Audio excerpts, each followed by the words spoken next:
মনে করেন কবি নিচ্ছি, কবি শুক্কা বাগুন আলু নিচ্ছি, পাঙ্গাস মাছ দ্বারা রাঁধবো। আর এনে কবি আলু নিচ্ছি একসাথে সব কিছু দিয়ে দিচ্ছি, হলুদ ধনিয়া পাতা কাঁচামরিচ তেল দিয়ে দিচ্ছি, সব একসাথে আমি ভাজিটা বয়ে দিয়ে এটার মধ্যে করে সব কিছু দিয়ে একবারে দিয়ে আমি বয়ে দিচ্ছি।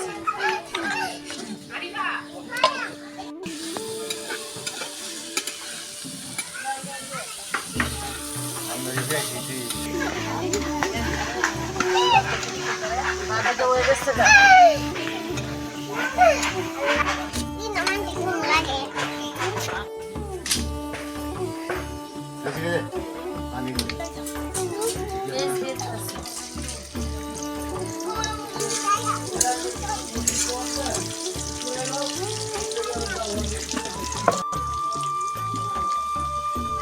হলুদ দিয়ে দিতেছি, মরিচ,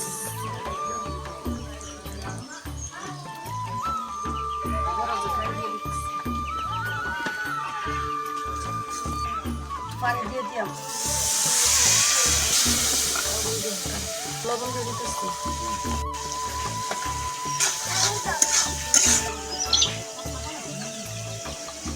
পানি দিয়ে দিলাম,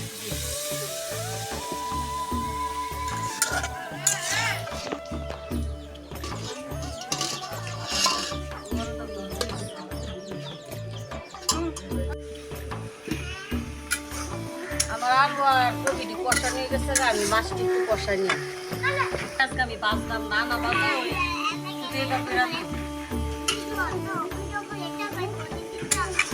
কষাই নিলাম।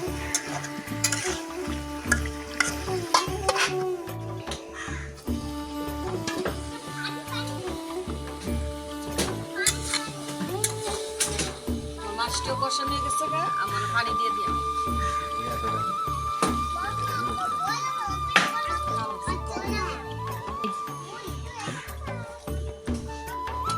শুক্কা বাগুন দিয়ে দিলাম, ধনিয়া পাতা আছে একসাথে দিয়ে দিলাম।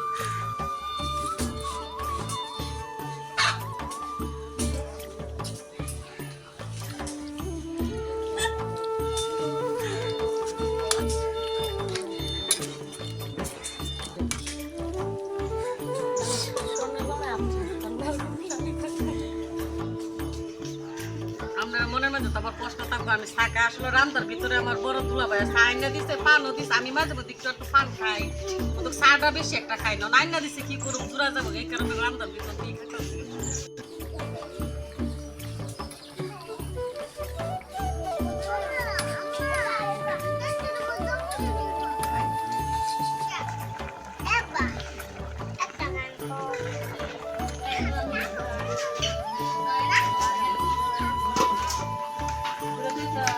আমার তরকারি ধরে গেছে, নামাই নিলাম।